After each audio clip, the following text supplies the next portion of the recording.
अपन पढ़ रहे थे पहले हम गति के नियम। तो गति के नियमों में अपने गति का प्रथम नियम, गति का द्वितीय नियम पढ़ा। गति के द्वितीय नियम से संबंधित न्यूमेरिकल स्किल। गति का जो द्वितीय नियम था वो संवेग पे आधारित था। संवेग P = m × v। तो उस आधार पे अपन ने जो है जितने संभव न्यूमेरिकल हो सकते थे वो कंप्लीट किए। अब पढ़ेंगे बच्चों अपन न्यूटन की गति का तीसरा नियम। न्यूटन की गति का तीसरा नियम।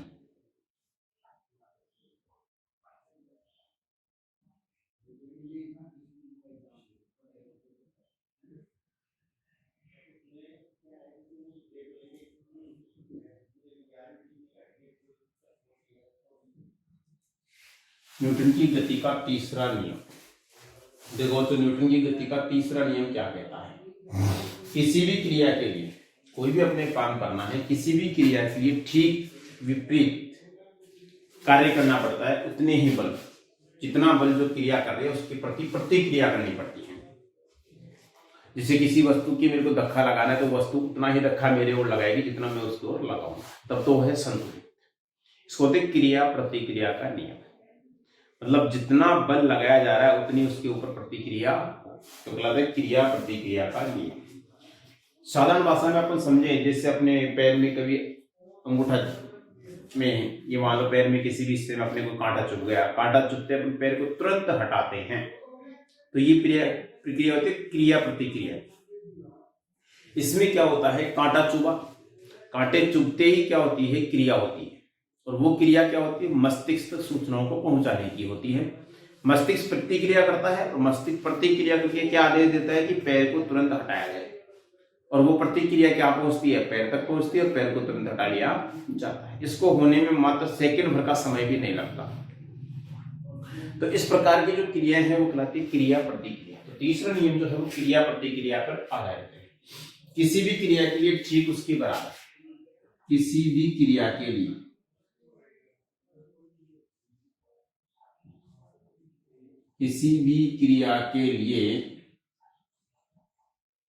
ठीक उसके बराबर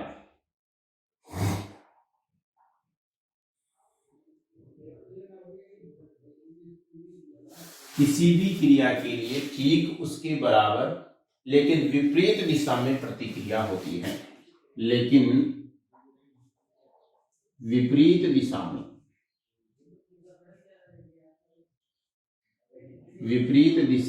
प्रतिक्रिया होती है।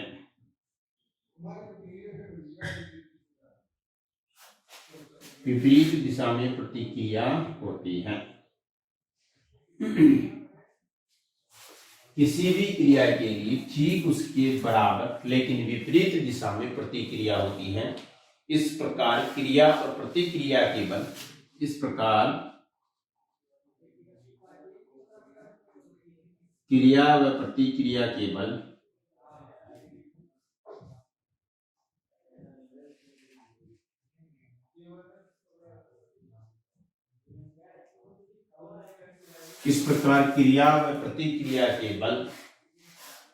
परिमाण में बराबर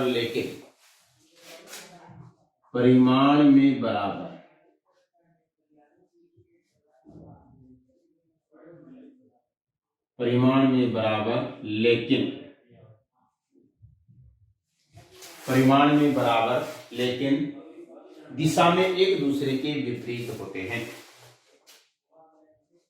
दिशा में एक दूसरे के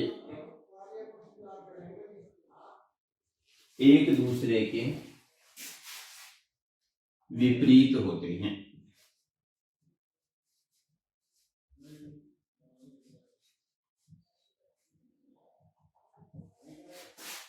किसी भी क्रिया के लिए ठीक उसके बराबर लेकिन विपरीत दिशा में प्रतिक्रिया होगी। कोई भी क्रिया होगी उसके लिए उसके बराबर विपरीत दिशा में प्रतिक्रिया होगी। इस प्रकार क्रिया व प्रतिक्रिया के बल परिणाम में बराबर होंगे। परिमाण दोनों का बराबर होगा लेकिन दिशा दोनों की क्या होगी, विपरीत होगी। दिशा दोनों क्या होगी, विपरीत होगी। फॉर एग्जाम्पल, सड़क पर चलना, जमीन पर व्यक्ति का चलना। सड़क पर चलना,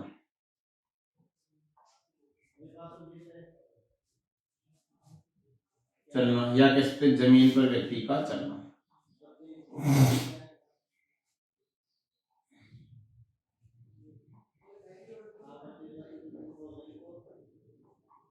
सड़क पर चलना, जैसे सड़क पर अपन चलते हैं तो अपने पैर को जो है वो बल लगता है किसके द्वारा, धरातल के द्वारा, जमीन के द्वारा, विपरीत दिशा में, तब पैर ऊपर की ओर उठता है, और पैर जो है वो नीचे की ओर दबाव लगाता है। तो यदि क्रिया प्रतिक्रिया, जितना बल पैर भूमि की ओर लगाएगा उतना ही बल भूमि जो है वो पैर की ओर लगाएगी। परिमाण में बराबर, देखने एक दूसरे क्या है, विपरीत। पैर नीचे की ओर लगा रहा है और भूमि ऊपर की ओर बल लगा रही है। नेक्स्ट एग्जांपल, नाव खेलना।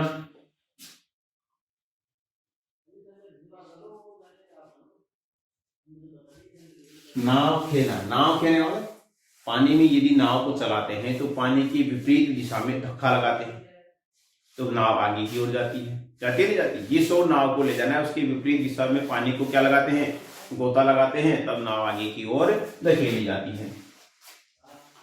इसके अलावा एग्जांपल, नाव से उतरने पर नाव पीछे की ओर चली जाती है। नाव से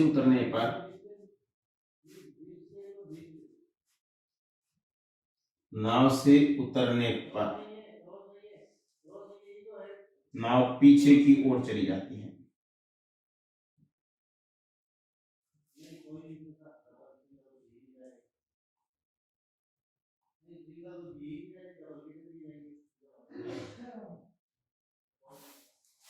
नाव से उतरने पर नाव पीछे की ओर चली जाती है, क्योंकि उतरेंगे तो नाव पे धक्का देकर आगे की ओर उतरेंगे, जब नाव पर धक्का देंगे तो नाव पीछे की ओर चली जाएगी।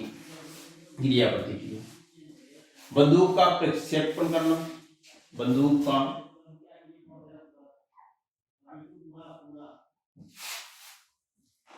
प्रतिक्षेप करना,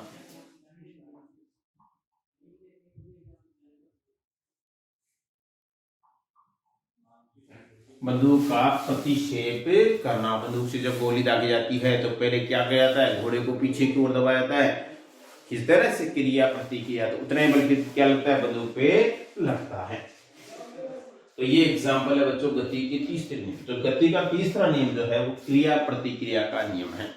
मतलब किसी भी क्रिया के लिए ठीक उसकी बराबर परिमाण में प्रतिक्रिया बल कार्य करेगा, तब जाके क्रिया प्रतिक्रिया का नियम संभव होगा। बताओ बच्चों,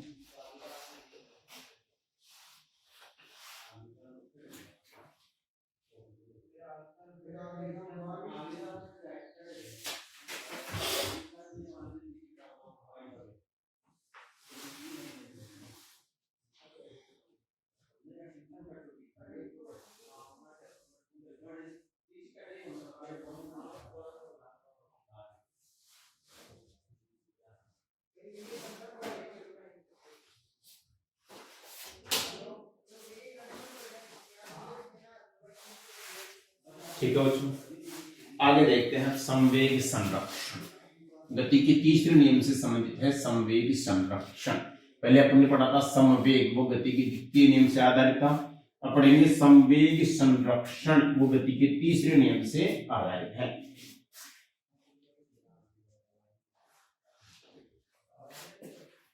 संवेग संरक्षण।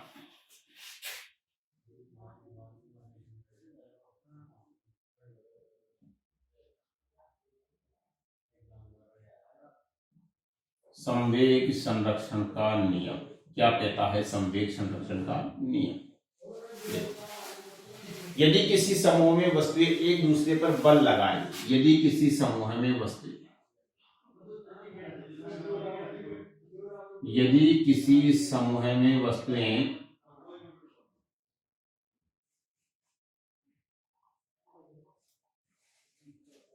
एक दूसरे पर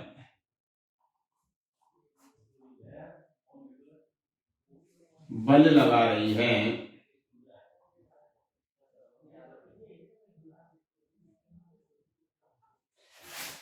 यदि किसी समूह में वस्तुएं एक दूसरे पर बल लगा रही हैं अर्थात पारस्परिक क्रिया कर रही है, अर्थात पारस्परिक क्रिया कर रही है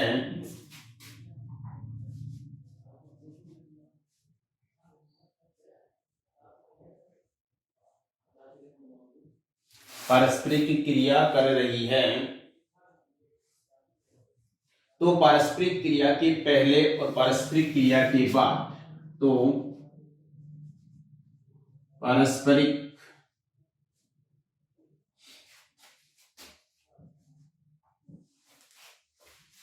क्रिया से पहले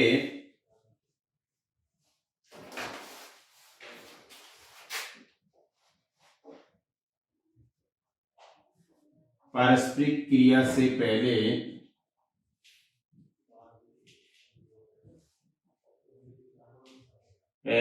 व पारस्परिक क्रिया के बाद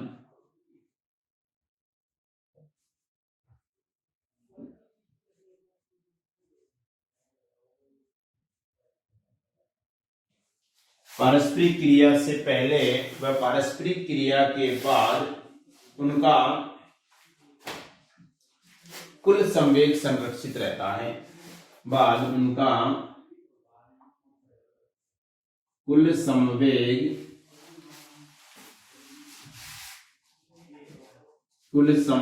संरक्षित रहता है।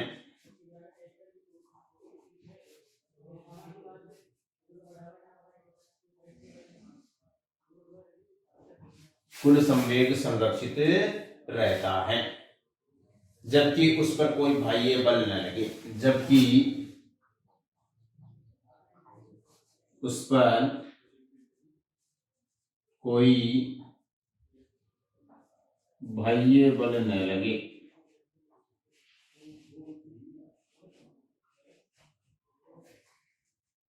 जबकि उस पर कोई बाह्य बल न लगे, इसे संवेग संरक्षण का नियम कहते हैं। इसे संवेग संरक्षण का नियम कहते हैं।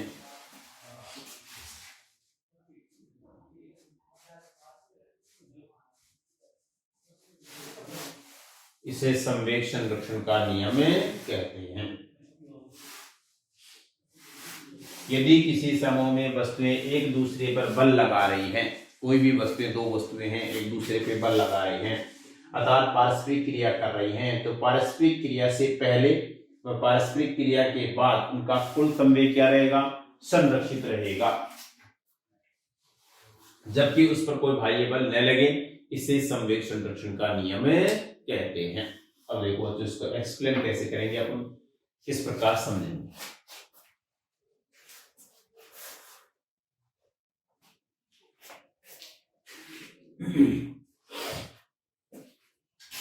माना कि ए और बी, माना कि कैपिटल ए व कैपिटल बी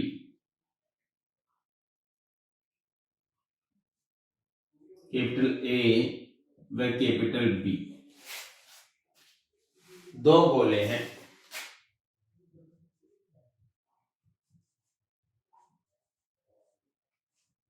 माना कि कैपिटल ए व कैपिटल बी दो गोले हैं, जिनका द्रव्यमान क्रमशः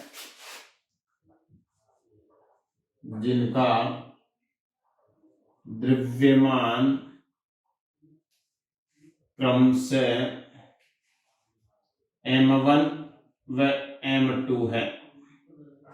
जिनका द्रव्यमान क्रमशः m1 व m2 है तथा प्रारंभिक वेग क्रमशः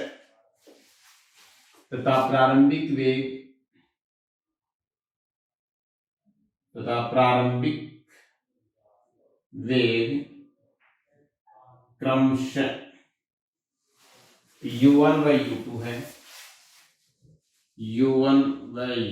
है। प्रारंभिक वेग क्रमशः u1 व u2 है। एक छोटे अंतराल समय t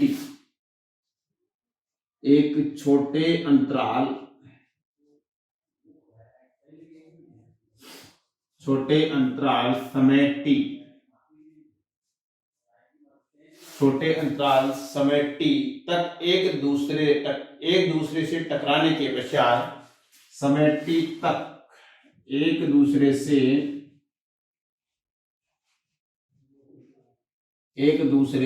टकराने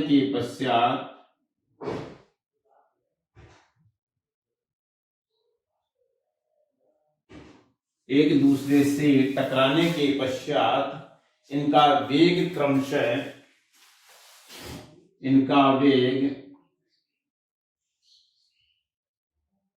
क्रमशः v1 व v2 है। v1 व v2 है, इनका वेग क्रमशः v1 व v2 है। तो संवेग संरक्षण निम्न होगा। तो संवेग संरक्षण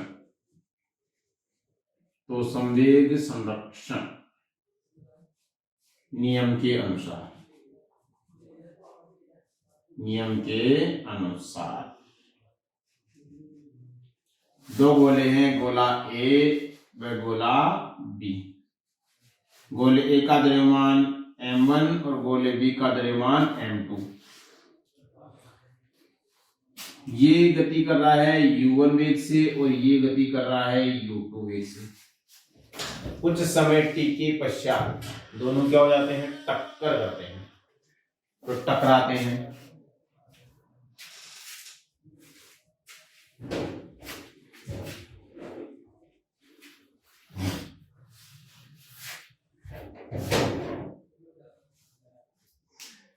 टकराने पर t समय बाद में दोनों क्या होते हैं, टकराते हैं। तो टकराने पे क्या हो रहा है, दोनों की टक्कर हो रही है, तो टक्कर से गोला ए और गोला बी दोनों पास में, इसका m1 इसका m2 द्रव्यमान है। ये है t समय पर।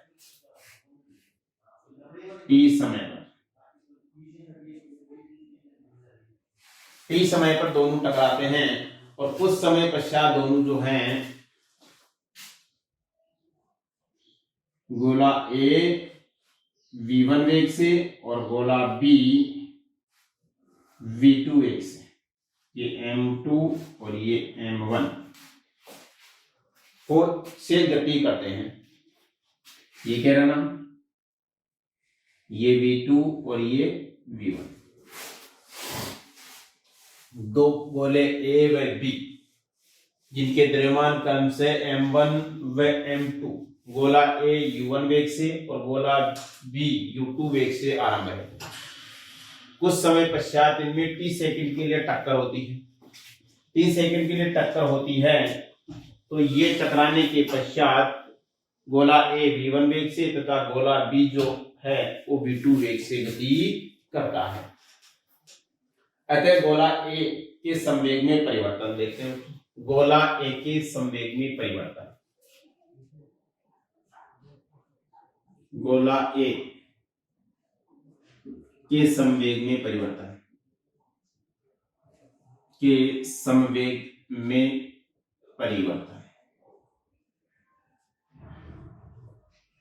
गोला ए के समवेग में परिवर्तन। अब समवेग m इंटू v, तो समवेग में परिवर्तन, तो m1 गोला ए और v क्या होगा यहाँ पे, mv अंतिम वेग और प्रारंभिक वेग, तो अंतिम वेग v1 माइनस प्रारंभिक वेग u1।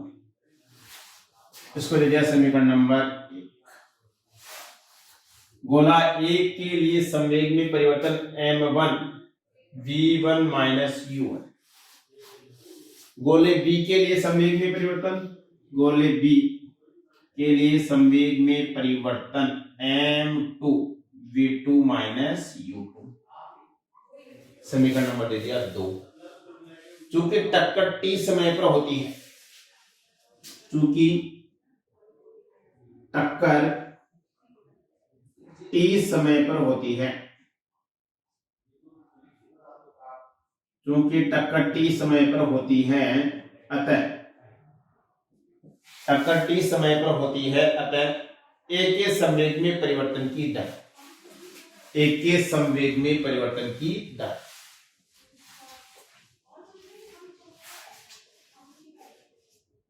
अतः a के संवेग में परिवर्तन की दर परिवर्तन की दर, और वो क्या हो जाएगी m1 v minus u1 upon T, और b के संवेग में परिवर्तन की दर, b के संवेग में परिवर्तन की दर m2 v minus v2 u2 upon T. गोले A के संवेग में परिवर्तन की दर और गोले B के संवेग में परिवर्तन की दर, इसको देखते हैं समीकरण नंबर 3 और 4। समीकरण नंबर 3 और समीकरण नंबर 4। अब क्या होगा, गोले टकरा रहे हैं, टकराने के बाद यदि गोला A द्वारा गोला B पर आरोपित बल और गोले B द्वारा गोले A पर आरोपित बल अपने को निकालना है, तो यहां तक उतारो बच्चे एक बार।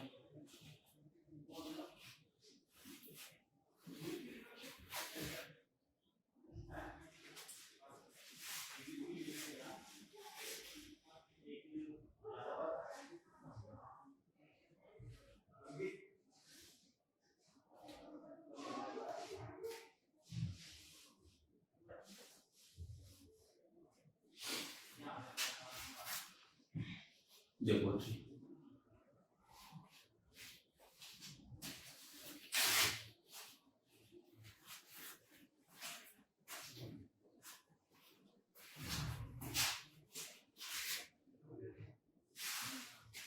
शॉर्ट में दोबारा लिखता हूं, ए का संवेग गोले ए का संवेग,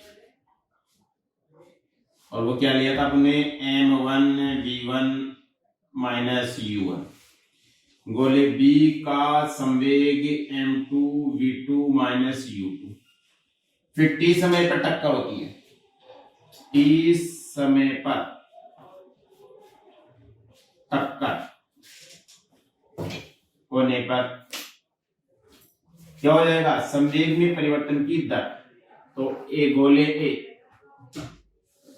के संवेग में परिवर्तन की दर, परिवर्तन की दर क्या हो जाएगी, गोले A के संवेग में परिवर्तन की दर m1 v1 माइनस u1 बटा t, और गोले B के संवेग में परिवर्तन की दर m2 v2 minus u2 upon t। अब गोले A द्वारा गोले B पर आरोपित बल, गोले A द्वारा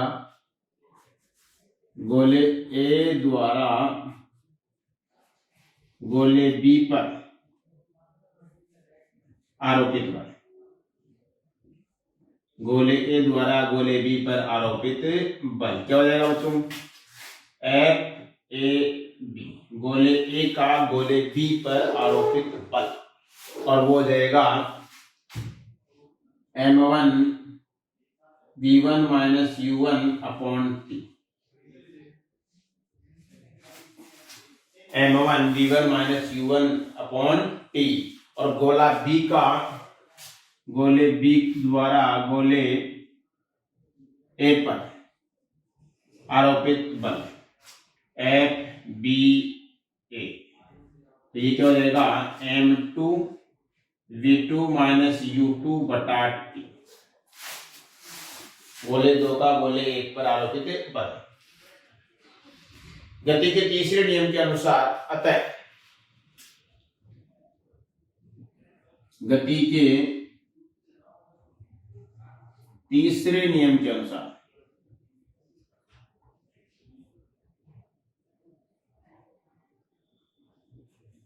अतः गति के तीसरे नियम के अनुसार ये दोनों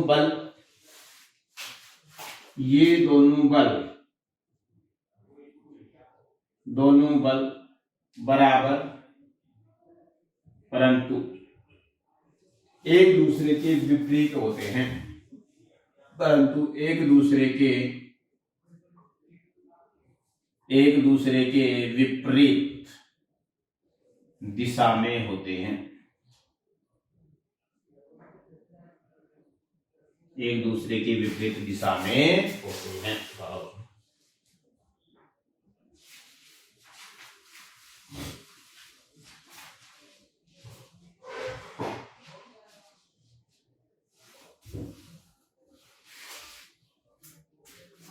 अतः क्या हो जाएगा FAB बराबर एफ बी ए,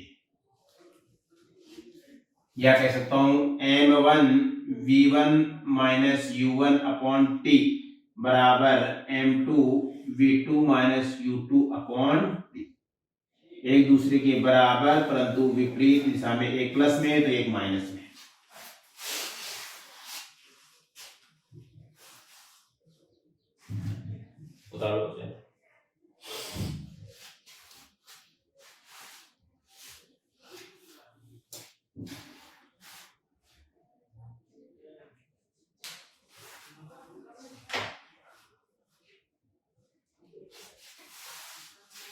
आगे देखो बच्चों,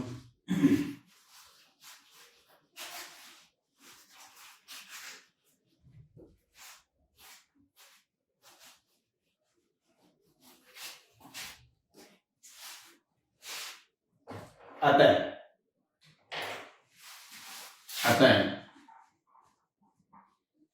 M1 V1 minus M1 U1, M1 V1 minus M1 U1 बराबर M2 V2 minus M2 U2।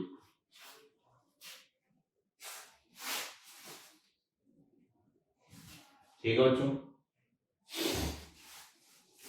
या मैं कह सकता हूं M1 V1 plus minus M2 U2 V2 M2 V2 बराबर क्या कह सकता हूं M1 U1 minus M2 U2।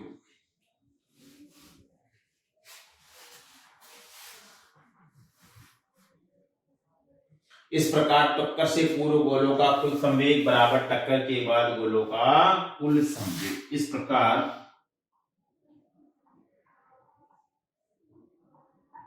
टक्कर के पूर्व कुल संवेग बराबर टक्कर के बाद कुल संवेग।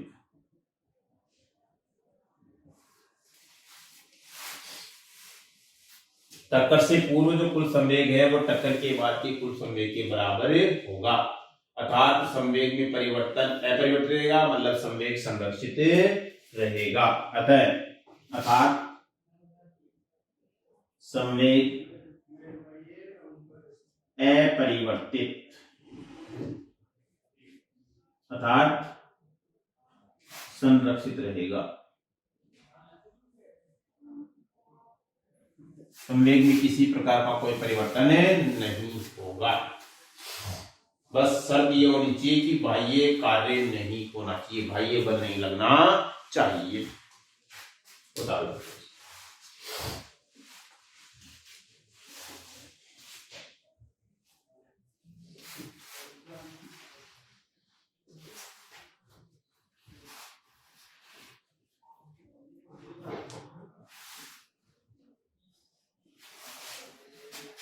देखो एक बार और समझाते हैं इसको थोड़ा सा, क्योंकि इसमें से क्वेश्चन आते हैं आपके बाद में 11th 12th पढ़ने वाले नीट के एग्जाम दोगे तब भी ये क्वेश्चन आपको मिलेंगे, क्योंकि 11th में बहुत अच्छे से दो गोले हैं, गोला ए गोला बी। गोले ए का द्रव्यमान m1, गोले बी का द्रव्यमान m2। ये u1 वेग से गति कर रहा है, ये u2 वेग से। कुछ समय पश्चात दोनों में टक्कर होती है। दोनों में क्या हो रही है? टक्कर हो रही है। टक्कर होने से दोनों टकरा रहे हैं टी समय पर, टी सेकंड के लिए क्या हो रही है? टक्कर हो रही है टी समय के लिए।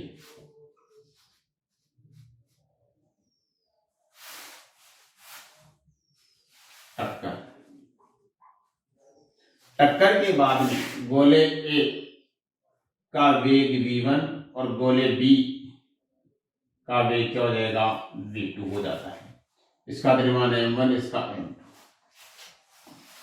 तो टक्कर से पूर्व कुल संवेग और टक्कर के बाद में कुल संवेग संरक्षित होता है, ये अपने बताया। तो गोले ए का संवेग, गोले ए का संवेग क्या होगा? गोले ए का संवेग हो जाएगा गोले ए का द्रव्यमान m1 और वेग v1 माइनस u1। गोले ए का संवेग पी ए, फिर गोले बी का संवेग पी बी, तो m2v2 माइनस u2। फिर संवेग में परिवर्तन की दर, तो संवेग में परिवर्तन की दर जो हो जाएगी m1 pa के लिए pa की दर, तो वो जाएगी m1 v1 माइनस u1 बटा t, और pb की दर m2 v2 माइनस u2 बटा t। ये होगी वेग में, संवेग में परिवर्तन की दर। किसमें परिवर्तन की दर? समवेग में परिवर्तन की दर। ये वेग संवेग गोले ए का, ये संवेग गोले बी का, ये गोले ए के संवेग में परिवर्तन की दर और ये गोले बी के संवेग में परिवर्तन की दर। उसके बाद में बल, गोले ए द्वारा गोले बी पर आरोपित बल एफ ए बी, तो हो जाएगा m1 v1 माइनस u1 बटा टी, और एफ बी द्वारा ए पर आरोपित बल तो m2 v2 माइनस u2 बटा टी। अतः गति के तीसरे नियम से एफ ए बी बराबर एफ बी ए, गोले ए द्वारा आरोपित बी पर बल बराबर गोले बी द्वारा आरोपित ए पर बल का मान बराबर होगा और एक दूसरे के विपरीत होगा। अतः अपन कह सकते हैं कि m1 v1 minus m1 u1 बराबर m2 v2 minus m2 u2, या कह सकते हैं m1 v1 minus m2 v2 बराबर m1 u1 minus m2 u2। यह क्रिया प्रतिक्रिया का नियम। इसमें टोटल संवेग जो है वो क्या हो रहा है? संरक्षित हो रहा है। टक्कर से पहले और टक्कर से बाद कुल संवेग क्या रहेगा? संरक्षित रहेगा। तो इस प्रकार बच्चों को संवेग संरक्षण का नियम पढ़े। अब इससे संबंधित न्यूमेरिकल जो है वो नेक्स्ट अगले वीडियो में करवाते हैं। तो धन्यवाद।